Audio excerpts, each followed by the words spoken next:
we have the model of the brewery, or at least a part of it.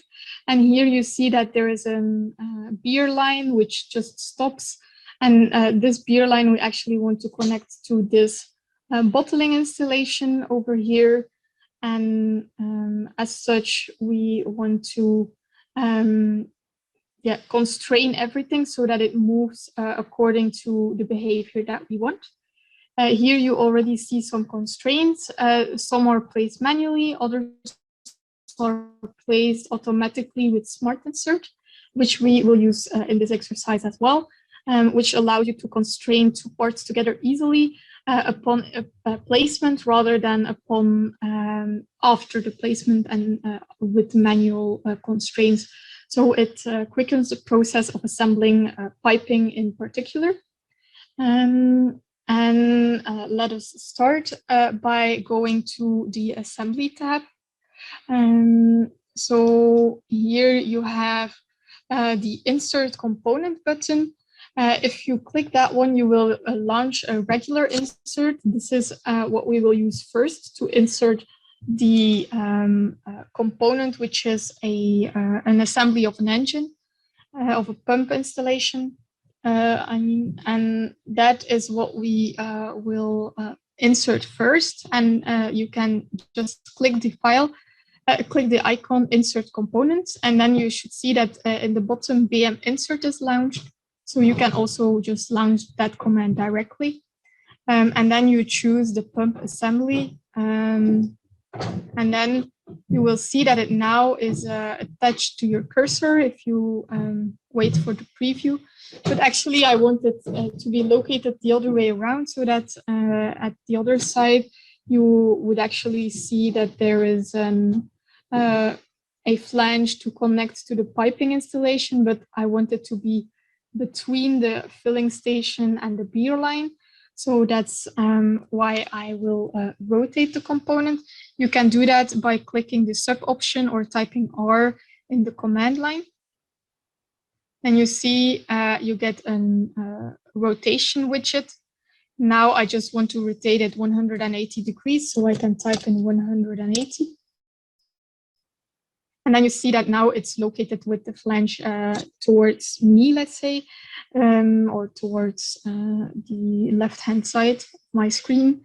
And now I can place it on an exact location.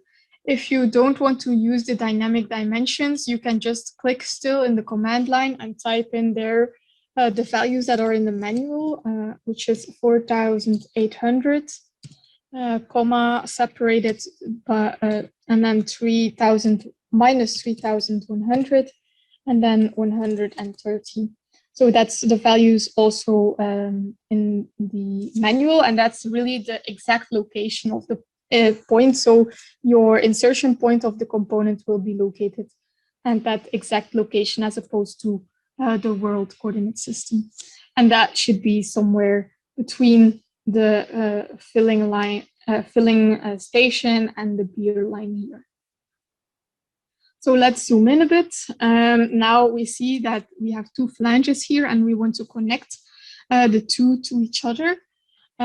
So the first thing which we will need to do is rotate this part at the top here towards the back so that it can nicely look towards each other.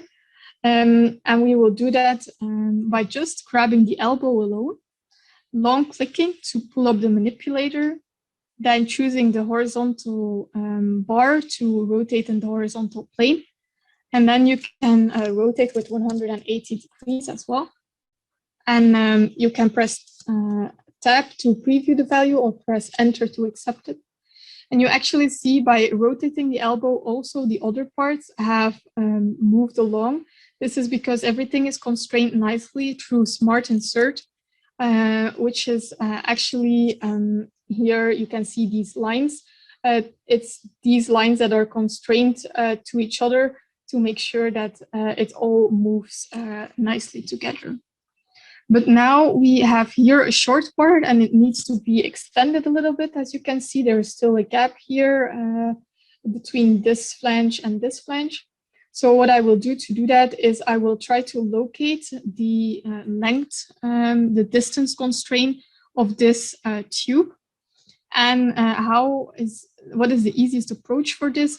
Well, you can here group by entity. So it's in the outermost left corner of the mechanical browser. You can group per entity, and you will see all the constraints instead of in one list, long list, they will be grouped per part, let's say per body or per part, per subassembly.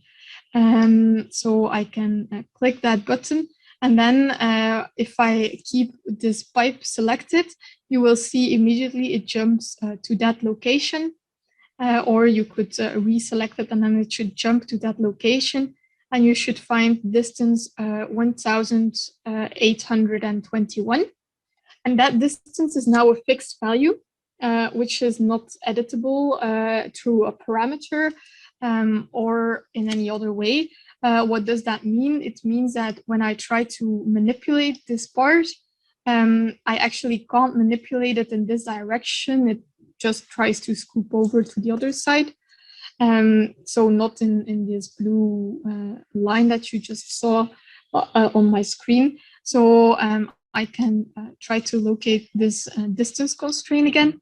And what I can do now is make it geometry driven. What does geometry driven mean? It means that it's this distance parameter, so that controls the length of this pipe, will follow the length that the drawing dictates, that the constraints dictate, which is, for example, when these two endpoints are connected, let's say the flange and the pipe are connected through these endpoints that I mentioned before, then these will keep together, and same for the elbow and the pipe, these points will keep together. So if I put it on geometry driven, it will follow the length that I put through my geometry. So what does that mean? I can now select this flange and do the same as before. And this time you should see that it moves nicely in this direction. Now, the preview of a geometry-driven constraint will only come when you apply the manipulation rather than before that.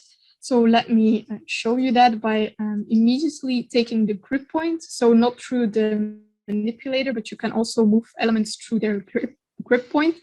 So you have the origin of the block reference that you can grip. And then you should make sure that your node selection is on, and you can snap to this node, and it should automatically move. So now you see from where it was before, it now automatically moved, because in both dimensions, it's geometry driven, and it follows my, my flange location, so to speak. So this is what Smart Insert is capable of. But we see actually that it's not fully correct yet, because here the thickness of the pipe and of the flange doesn't match the thickness of the flange on the pump. So what I will do is I go to the parameters of the mechanical browser, and there you see beer line. Beer line is a how do you call that again? I'm forgetting the name. What we will see later on, a design table. Yes. This is a design table which dictates, among others, the inner diameter of this flange, but also the entire thickness of this entire beer line is controlled by this parameter. So if I go to the values, you should see a drop down. This is because it's a design table. You can actually choose the value rather than filling in an expression, which will hard code the value. You can choose the value, and that will fill in the expression, so to speak. So you can choose the 2 inches, and then you will see that everything changes accordingly. And now the two nicely match onto each other. So that's what I wanted. But now let's continue with the real Smart Insert from scratch. I now have connected the beer line to the pump, but now I also want to connect the pump to the filling station. For that, I will isolate the pump and the filling station. So I select them both, just in QuickSCAD itself is the easiest. And then you can isolate them so that you have a little more room and you only see these two elements. Then the next thing which I need here is again a flange, but this time let's make it from scratch. So you can go to the library panel, and there you can find standard parts, piping, flanges. Then we are using the ASME standard. And then you see a bunch of flanges. It can be hard to find what you exactly need.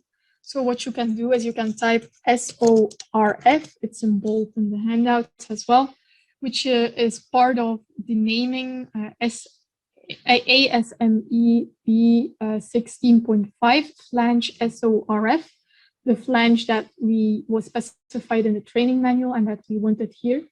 Then you can click it and move your cursor over to the drawing space. And as you could see already, it already happened. Whenever I hover over another flange that also has these smart insert capability, it will snap to it. It will place itself on the correct location, and it will also change sizes. So let me do that one more time. I have here a large ring, but if I hover near the other flange, it will readapt its size and it will snap in the correct location. This is thanks to these lines that are there and these points, which are now not visible because my point display is not on. But actually here at the end point here, there are also points that are matched as opposed to each other. And the lines are matched for the direction. And here at the bottom, you see that smart insert is enabled. That means that the insert done for piping parts from the standard, from the library, it will be automatically smart inserted, and you don't have to change anything normally. Otherwise, if you want to switch the insertion mode, you can press Control, toggle Control to toggle between the different options of insertion. And then you just click to place it, and then you have your flange, which is automatically adapted to the other flange. Next, I need a pipe. Same principle applies. So I go to piping, I go to pipes, ASME, and now I take the 19 meter one, so the long one, and I do the same. I hover near. Let me zoom out a bit. You see that now my cursor, the pipe is like going downwards from my cursor. Once I snap, it goes upwards. So that means that Smart Insert also repositions the direction as opposed to what I wanted. And also the size has changed. So that's good. Next, I need an elbow. And then we can take it from the library again. So I go to elbows, ASME again. And then now there's a little typo, I think, in the manual because it says 16.5. It should be 16.9. The LR 90 degrees. And if you just type LR 90, you'll find the only one.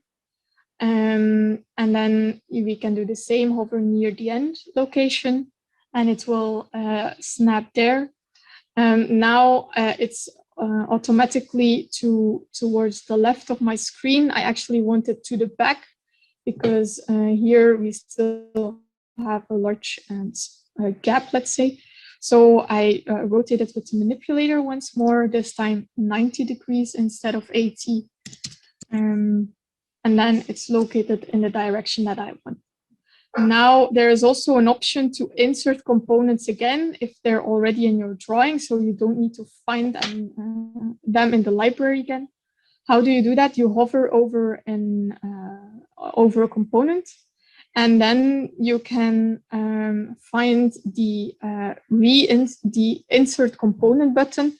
In the case of you hovering over another element, insert component will insert the highlighted component once more. This will happen through the standard insert, but next to it, you also have the same icon with a lightning bolt, which is the smart insert. So once you hover over an element and you do smart insert, this will actually speed up the process even more because you will immediately be in the smart insert option. Now, let me demonstrate first the regular insert. If you have a regular insert, you will see that I cannot snap. I can snap to snap points, but I cannot. It doesn't really automatically matches any direction. It doesn't automatically place any constraints. But if I do change my mind and I want a smart insert option for this one, I can toggle control twice. And then I'm here in the hotkey assistant also in smart mode. And now I can hover near the end of the pipe and of the elbow, and the pipe will change locations. So that's how I insert that one. Now I can do the same for the elbow. This time I will use the smart insert. So this one, it's under model smart component insert. Then you should see it automatically goes to the second option. So I don't have to do that myself. And then I can hover next to the end of the pipe and click to accept the placement. Then, of course, I need to rotate it once more, this time 180 degrees so that it points towards the filling station, like that. And now I can do it once more, the smart insert option, which is the easiest. And then you have the final pipe. And actually, we need to do the flange still as well. So I smart insert that one as well. And we hover near the end here. And it rotates itself. So that's what we wanted. Now it's not yet at the location where I want it, since this point is located here at the filling station, and the beer is now flowing in thin air, let's say. So what I want to do is I want to move this part once more to the end location. But first we can go and try the movement of this this flange again. If it will work, let's say, we can try that by going into the manipulator state, and you see this movement along this axis. It works. The preview is not adapted yet, but if I type a value like 1300, then I can press enter, and now it is adapted. Again, thanks to geometry driven and thanks to the smart insert capabilities that automatically do all the heavy lifting for me. And lastly, I can connect these two elements also with a new feature, which is connect standard parts. It acts similarly like smart insert, but instead of inserting a component, you just have already two inserted components that you want to constrain to each other based on these lines that we had before. So this is exactly for this type of scenario where you have placed all your components and you just want to link two of your standard parts together. How can you do that? You can go to the insert in the ribbon, insert component, and there you find a drop down with also smart insert like we used before. But now we can also connect standard parts, which launches the command bm connect instead of bm insert. And now I can select this flange and the flange at the filling station, and you see that it automatically snaps into place, this with the constraints that we have placed. Yeah, and then we can show everything once more and see if the result is like we wished. Maybe you want to change something, some height, some length, then you can still keep all the pipes together because you can easily adjust the layout of your pipes thanks to Smart Insert. And that's where